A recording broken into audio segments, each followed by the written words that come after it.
तो हम अभी 20वें टॉक में पहुँचे हैं। इस टॉक पे हम भगवान बुद्ध की और एक शिक्षा का विचार करेंगे जिसे कालाम सुत्त कहते हैं।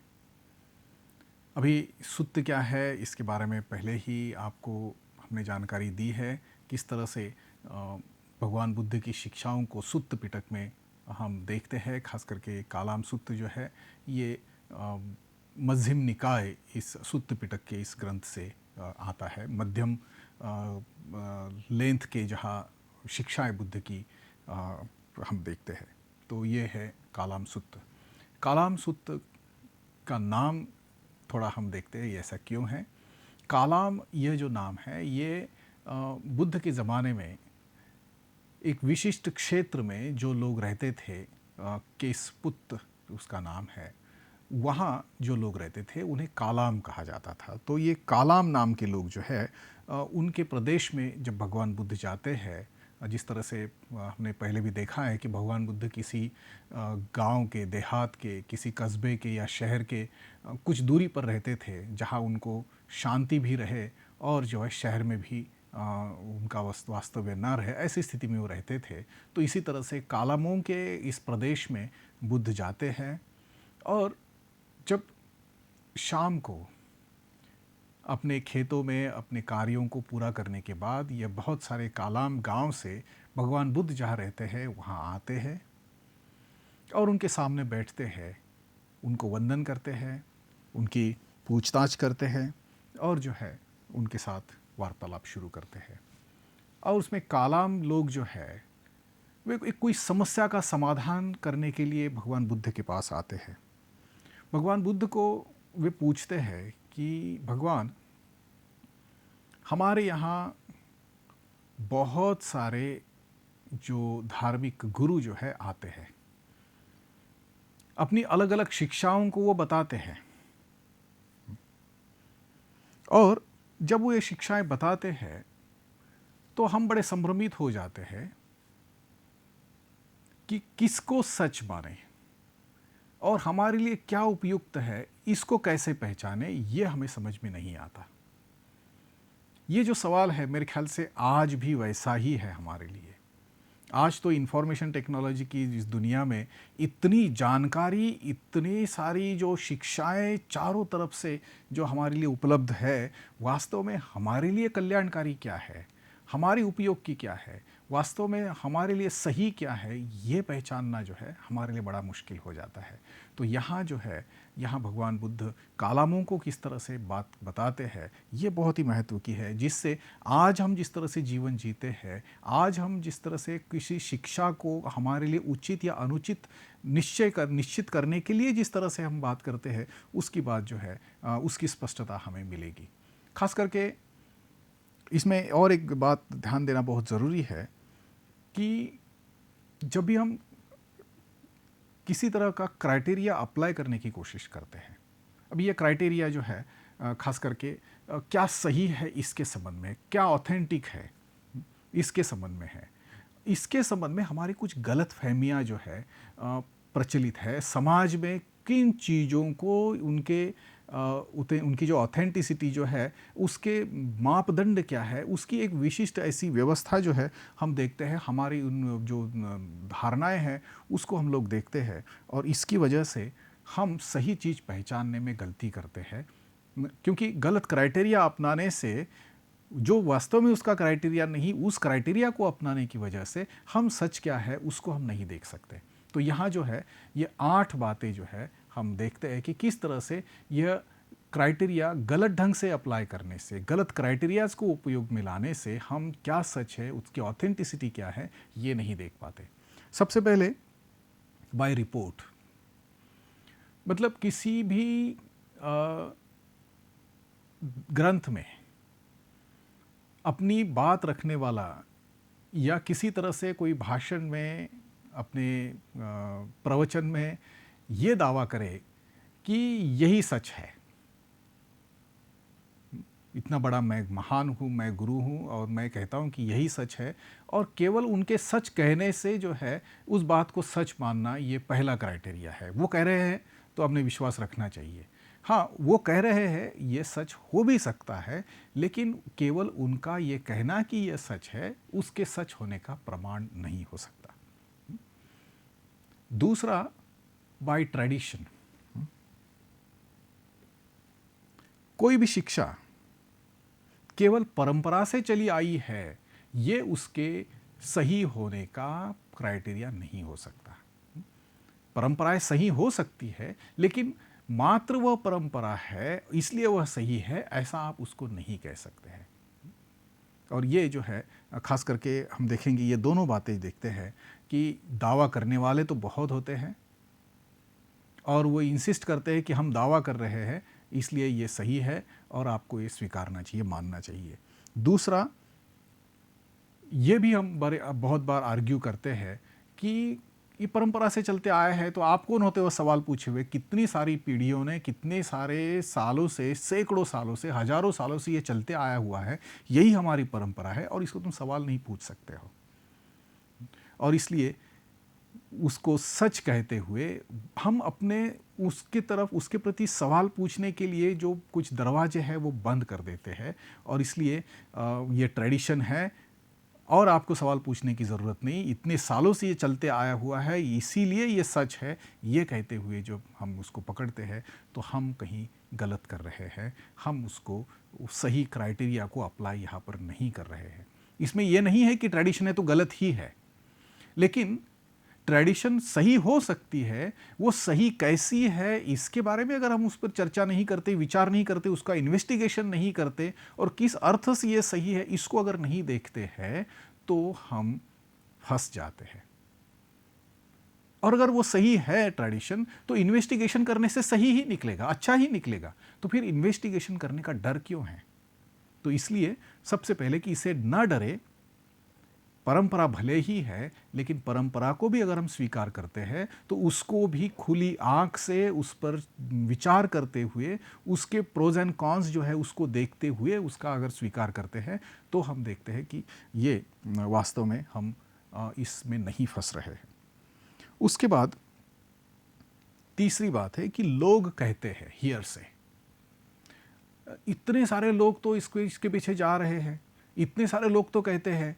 आज दुनिया में जो खास करके ये जो पॉपुलरिज्म जो है, बहुत ही ज़्यादा चीज़ें पॉपुलर होने वाली चीज़ें हैं, जैसे पब्लिशर्स बेस्ट सेलर्स लेकर आते हैं, वर्ल्ड बेस्ट सेलर्स, लाखों लोग इस किताब को पढ़ रहे हैं, आप भी पढ़िए।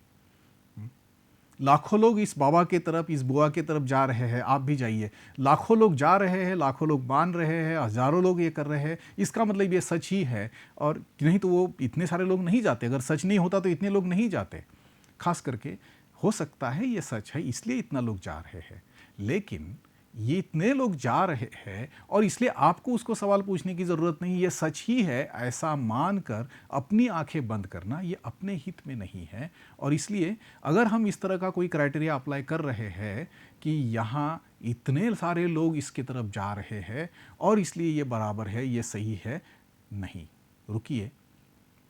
इन्वेस्टिगेशन का, खुद पहचानने का, खुद उसको उस पर विचार करने का रास्ता अभी बंद नहीं करिए, क्योंकि ये सही नहीं भी हो सकता है। अगर है तो बहुत अच्छी बात है, इन्वेस्टिगेशन करने से उससे कोई फर्क नहीं पड़ेगा, वो सही है तो सही ही रहेगा, लेकिन इन्वेस्टिगेशन करने से ये बात आपको ज़रूर पता चलेगी, अगर ये गलत है तो आप उसके होने वाले नुकसान से बचेंगे। उसके बाद चौथी बात जो है वह कहते हैं कि किसी धर्म ग्रंथों में लिखा है इसलिए वो सच है। ये हमारे लिए और भी थोड़ी मुश्किल बात है कि केवल धर्म ग्रंथ में लिखा है इसके लिए आप ये सही है, ये आपके लिए उपयुक्त है, ये कहना, ये ऑथेंटिक है, ये कहना जो है ये हम मान लेते हैं, चल जाते हैं उसके साथ। अर्थात वह कहते हैं कि नहीं, यहाँ पर भी आपके इन्वेस्टिगेशन के रास्ते जो है आप बंद मत करिए, क्योंकि ये सही नहीं होगा। भले ही ऐसा नहीं है, वो शायद पूरी तरह से सही होगा, सच होगा, लेकिन फिर से वही सवाल है कि सच है तो फिर इन्वेस्टिगेशन का डर क्यों है? तो आपको इस तरह से डरने की ज़रूरत नहीं है। उसकी सच्चाई आप हो सकता है आप उसको अच्छी तरह से समझने से शायद और 4 लोगों को आप सहायता कर पाएंगे कि ये सच क्यों है, ये किस लिए उपयुक्त है, किस लिए उसका उपयोग करना चाहिए। ये आप अपने अनुभव से लोग दूसरों को बता पाएंगे और जब आप फॉलो करना चाहोगे तो खुद एक तरह से अपने मन की स्पष्टता की वजह से उसको वास्तविक अच्छे अर्थ से आप उसको फॉलो कर पाएंगे। लेकिन वो मात्र धर्म ग्रंथ में आई है, इसीलिए किसी तरह से आंख बंद करके उसको सही मानना है, उसको ऑथेंटिक है ऐसा मानना जो है, ये हम नहीं करेंगे। तो ये जो है, ये चौथी बात जो है वो कहते हैं कि ये क्राइटेरिया नहीं है। दूसरा, पांचवी बात जो है, कुछ चीज़ें लॉजिक और उनके इन्फ्रेंस से जो है बहुत ही सही साबित दिखती है, तर्क के आधार पर रखी गई है। आजकल बिल्कुल गलत सलत बातें भी किसी न किसी तर्क के आधार से जो है लोग रखते हैं। खास करके ये जो खास करके एडवर्टाइजिंग इंडस्ट्री जो है, लोगों को अपनी चीज़ें बेचना है, लोगों को अपने प्रोडक्ट्स बेचना है, अपना जो व्यवसाय है उसको आगे बढ़ाना है, और इसके लिए जो है कई तरह के तर्क जो है, मिथ्या तर्क भी होते हैं कि ऐसा लगता है कि लॉजिकली ये बहुत ही क्लियर है, बहुत ही स्पष्ट है, उनके निष्कर्ष बिल्कुल सही लग रहे हैं। लेकिन वो कहते हैं कि ऊपर ऊपर अगर इस तरह से लॉजिकल लग रहा है, ऊपर ऊपर आपको अगर निष्कर्ष भी उसके सही लग रहे हैं, तो फंसिए मत, अपने इन्वेस्टिगेशन को बंद मत करिए, देखिए, उसको और अच्छे से देखने की कोशिश करिए। अगर सही है तो बहुत अच्छी बात है, नहीं तो आप जो है अपनी इन्वेस्टिगेशन के आधार पे उसको देखिए, ये आपका वो आधार नहीं हो सकता। उसके बाद में छठवीं बात जो कहते हैं कि पहले से कोई बात सुनी है इसलिए वो भी अब जो सुन रहे हैं वो सच है, ऐसा मत मानिए। यहाँ और भी एक हमारी एक सामाजिक जो गलतफहमी है, एक आम तौर पर हम सब लोग मिलकर जिस तरह से स्पोर्ट्स में सहभागी होते हैं, उसकी यहाँ पर बात आती है।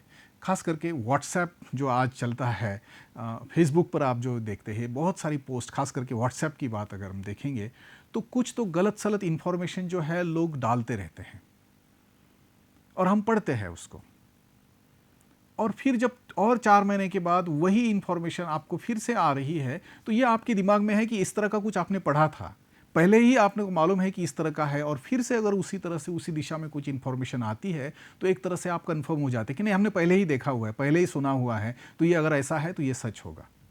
और इसलिए पहले हमने सुनी हुई बातें, जो फैमिलियर चीज़ें होती है, उसी तरह से बताने वाले हम अगर मिल जाते हैं, हमारे विचार से विचार जुड़ जाते हैं, हमें लगता है कि हाँ ये सच है। आपके विचारों से दूसरों के विचार जुड़ना, आपने पहले सुनी हुई बातों से अभी नई सुनी हुई बातों का मेल खाना, ये क्राइटेरिया नहीं हो सकता। बहुत बार इसमें हम फंस जाते हैं और जो है हम उसको इन्वेस्टिगेशन से अपने आप को बंद कर देते हैं, उसके तरफ आँख खोल कर नहीं देखते हैं। तो इस बात को भी बहुत ही महत्वपूर्ण है देखना कि क्या हम इसमें फंस रहे हैं, क्या जो ऑथेंटिकेशन जो है किसी टीचिंग का जो है उसको लेकर हम मतलब इस क्राइटेरिया का उपयोग कर रहे हैं। उसके बाद में 7वीं बात वो बताते हैं कि कोई चीज़ जो है बहुत अच्छी तरह से कोई पेश कर रहा है, तर्क के आधार पर जो है आपके सामने बहुत अच्छी तरह से उसको पेश कर रहा है, ये उसके अच्छा होने का कारण नहीं हो सकता, उसका ऑथेंटिक होने का कारण नहीं हो सकता है। क्योंकि भले ही वो प्रेजेंटेशन का ज़माना ही है, आप चाहे जितनी ख़राब चीज़ हो उसको बहुत अच्छी तरह से आप पेश करो ताकि आपको जो ये मार्केट मिल जाए। तो इस तरह की ये जो बातें जो है, ख़ास करके अच्छी तरह से पेश की हुई, अच्छी तरह से आर्ग्यू की हुई बातें भी जो है, वो आपकी बुद्धि को पटने वाली बातें भी जो है, ये ऑथेंटिक नहीं हो सकती। इसके बारे में आप ध्यान रखिए, उस पर सजग रहिए। उसके बाद जो 8वीं बात जो है, ये ख़ास करके कोई हमारे गुरु है और वो कह रहे हैं इसलिए ये सच है, इस पर भी मत चाहिए। ये भी और भी थोड़ा सा बहुत सारे लोगों के लिए मुश्किल है ये क्राइटेरिया देखना, क्योंकि हमने सालों से जिन पर विश्वास किया है, ऐसे अगर हमारे गुरु है और वो कहते हैं और हम अगर देखते हैं कि ये वास्तव में ऑथेंटिक है या नहीं है, इसके बारे में हम शंका उत्पन्न करते हैं, तो ये निश्चित ही अच्छा नहीं है। लेकिन यहाँ जो कहा जा रहा है वो ये है कि भले ही अपने गुरु वो कहे, हम उसको सम्मान से सुने, लेकिन एप्लीकेशन करने के पहले अपनी बुद्धि को बंद करना, भले ही हमारे गुरु कहते हैं, ये जो है हमारे हित में नहीं है, बल्कि उसको फिर से अच्छे से उसका इन्वेस्टिगेशन करना जो है, ये अगर हम बंद करते हैं तो हम उस ऑथेंटिसिटी को, गलत क्राइटेरिया अप्लाई करके हम लोग देख रहे हैं, ऐसा हो सकता है। इस पर भी हम निश्चित रूप से विचार कर सकते हैं कि किस तरह से हम ये गलत क्राइटेरिया करके इसका उपयोग करते हैं। मात्र गुरु है ये कारण नहीं हो सकता है कि कोई वो बोल रहे हैं वो हमारे लिए उपयुक्त ही है या पूरी तरह से ऑथेंटिक ही है। अभी अगर ये नहीं है तो कौन से क्राइटेरिया जो हमारे लिए बेस्ट है हर मनुष्य के लिए, ताकि उसका उपयोग करके हम ये जाने कि ये हमारे लिए उचित है, इस रास्ते से चलना सही है, ये हम जान सके। और इसके लिए जो है बुद्ध स्वयं 3 बातों को देते हैं कि ये टेस्ट अप्लाई करिए, इस टेस्ट का उपयोग करिए, ताकि जो है आप ये जाने कि जो आपने सुना है वो आपके उपयोग का है, ये ऑथेंटिक है और इस राह पर आप चल सकते हैं। पहला, अपने अनुभव और अपनी अंत प्रेरणा से, इंट्यूशन से ये जानो कि क्या यह आपको मन की अच्छी अवस्था की तरफ ले जाता है। खास करके तर्क के आधार पे और अपने पूर्व अनुभव के आधार पे और अपने अंदर से जो उत्प्रेरणा निर्माण होती है, अंदाज हमें जो आता है, उसके आधार पे सबसे पहले देखो कि ऐसा बर्ताव करने से, ये जो सुना है, ये जो कहा गया है, ये जो धर्म ग्रंथों से आया है, ये सब करने से, इसको अमल में लाने से मुझे ये क्या शांति की तरफ ले जा रहा है, मुझे क्या मन की स्थिरता की तरफ ये ले जाता है, क्या मुझे ये मन की सहजता के तरफ या खुलेपन की तरफ ले जाता है, क्या मन में प्यार उत्पन्न करने की तरफ ले जाता है। अगर ऐसा नहीं है और ऐसी किसी चीज़ का उपयोग करना आपको डिस्टर्ब करता है, आपको द्वेष की तरफ ले जा रहा है, आपको लोभ के तरफ झुका रहा है, आपको किसी कन्फ्यूजन के तरफ ये अगर लीड कर रहा है, तो सबसे पहले देखिए कि ये आपके लिए उचित शिक्षा नहीं है। ये पहला क्राइटेरिया वो कहते हैं। और इसके लिए अपना अनुभव, अपना अंदाज जो है और जो अपनी जो अंत प्रेरणा है, उसको पहले अपील करिए। ये पहला क्राइटेरिया है। कोई भी शिक्षा हो, कहीं से भी आए हो, ये पहले क्राइटेरिया को आप अप्लाई करते हैं। दूसरा जो है, जब इसका अमल करते हैं तो क्या ये इस तरह का व्यवहार, इस तरह की शिक्षा अपने और दूसरों को कल्याण की तरफ ले जाने वाली है? क्या इससे उनका और मेरा हित होगा?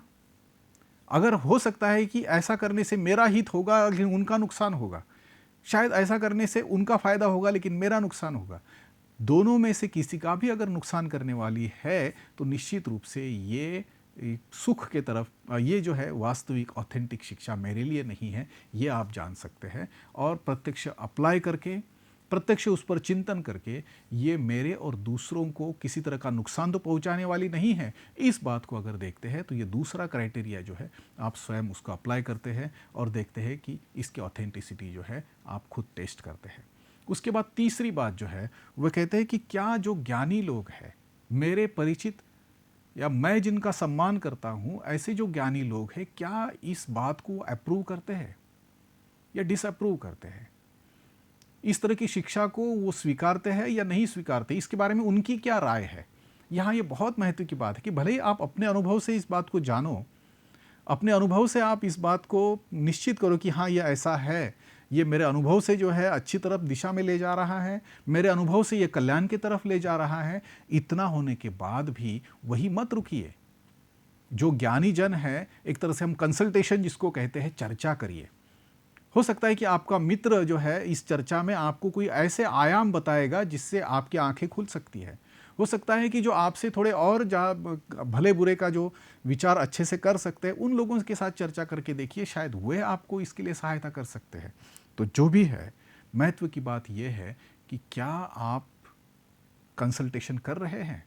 और ये तीनों क्राइटेरियाज अगर आप अप्लाई करते हैं, तो निश्चित रूप से देखिए कि जो भी आपने शिक्षा देखी है, सुनी है, वो आपके लिए ऑथेंटिक है, आपके काम की है, और फिर उसको लेकर आप आगे बढ़िए।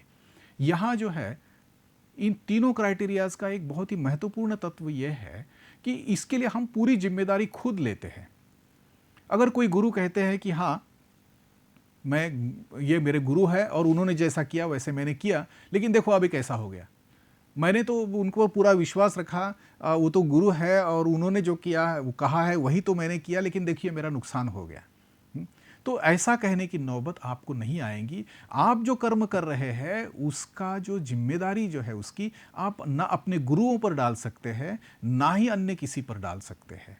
आपकी जिम्मेदारी स्वयं अपनी होती है। इसलिए अगर आप खुद उसको परखते नहीं हैं और उस पर अमल करने के पहले अपना स्वयं का निर्णय नहीं लेते हैं, तो आपकी जीवन की दिशा जो है सही तरफ जाना जो है संभव नहीं है। और इसलिए ये जो 8 हमने जो हम हमेशा ही जिन क्राइटेरियाज़ का उपयोग करते हैं किसी चीज़ को सही है या नहीं है इस जानने के लिए, या उस पर अमल करना चाहिए या नहीं करना चाहिए ये जानने के लिए, उनके अलावा जो है वे कहते हैं कि उनसे सजग रहिए और इन 3 क्राइटेरियाज़ को देखिए। इसको अगर आप अप्लाई करते हैं तो निश्चित रूप से आप अपने कर्म की खुद जिम्मेदारी लोगे और आपको कभी पछतावा नहीं होगा, क्योंकि आपने आंख बंद करके किसी चीज़ को नहीं लिया है। भले ही लोग किसी दिशा में जाएं, मैं उसी दिशा में जाऊंगा जहां मैं पूरी तरह से कन्विंस्ड हूं कि ये मेरे लिए सही है और मैंने खुद उसकी खोजबीन की है, मैंने उसके लिए कंसल्टेशन किया है, चर्चाएं की है और फिर मैं अपने अंतिम निर्णय पर आया हूं। अब इस पर जो अमल करना है वो मेरा निर्णय है, वो मेरा डिसीजन है और जो है मैं निश्चिंत हूँ कि मैं उस दिशा में जा रहा हूँ। तो ये इस तरह से ये पूरी तरह से चॉइस आपकी है, आप स्वतंत्र है। किसी पर जिम्मेदारी डालकर परंपरा से आया हुआ है इसलिए नहीं, क्योंकि जब हम परंपरा से आया हुआ है, धर्म ग्रंथों में लिखा है, गुरुओं ने कहा है, इसलिए हम ऐसा कर रहे हैं, ऐसा जब बोलते हैं तो एक तरह से हम अपनी पूरी जिम्मेदारी खुद नहीं लेते और फिर जब कुछ अच्छा नहीं होता है तो दोष देने के लिए हम खुले हो जाते हैं कि हाँ वो तो वहाँ कहा है, वही सा ही तो मैंने फॉलो किया है, अब देखिए मेरा इस तरह से मैं जो है दुख का अनुभव कर रहा हूँ। तो ये नौबत कभी भी आप पर नहीं आएगी, क्योंकि आपने कभी भी अपनी आंखें बंद नहीं की है और आपने इन तीनों क्राइटेरियाज़ को पूरी तरह से अप्लाई किया है और जो है जीवन का रास्ता इन सभी बातों से आपने अपना बनाया हुआ है और ये आत्मविश्वास से आप जियोगे। तो ये है कालाम सुत्त, बुद्ध की कालमों को दिए हुए। जो कई सारे गुरु आए, धर्म की शिक्षा देने वाले आए, अपनी अपनी बात वो कहे, फिर भी हमें वो तय करना है कि हमें क्या पकड़ना है, हमें क्या करना है। और अपना अगर ये डिसीजन है तो हमारे लिए स्वयं के ये जो क्राइटेरिया है यही लाभकारक है, बाकी नहीं। तो इस तरह से कालाम सुत्त हमें एक तरह से अपने स्वयं की उस स्वतंत्रता के संपर्क में लाते हैं, अपने स्वयं की जिम्मेदारी के संपर्क में लाते हैं और इस कन्फ्यूजन से बाहर निकलने का रास्ता क्या है ये सही रूप में हमारे सामने पेश करते हैं। तो ये रहा कालाम सुत्त। मुझे आशा है कि इसका उपयोग आप ज़रूर अपने जीवन में करेंगे और इस पर और ज़्यादा चिंतन करके अपनी इन्वेस्टिगेशन की जो एबिलिटी जो है उसको बढ़ाने के लिए उपयोग करेंगे। तो आपने ये टॉक सुना, इसलिए आपका बहुत बहुत धन्यवाद। हम ये जो 20वां टॉक जो है इस कोर्स का आखिरी टॉक जो है हम समाप्त करते हैं। इसके बाद में जो है समरी जो है हम 21वें टॉक में देखेंगे। धन्यवाद।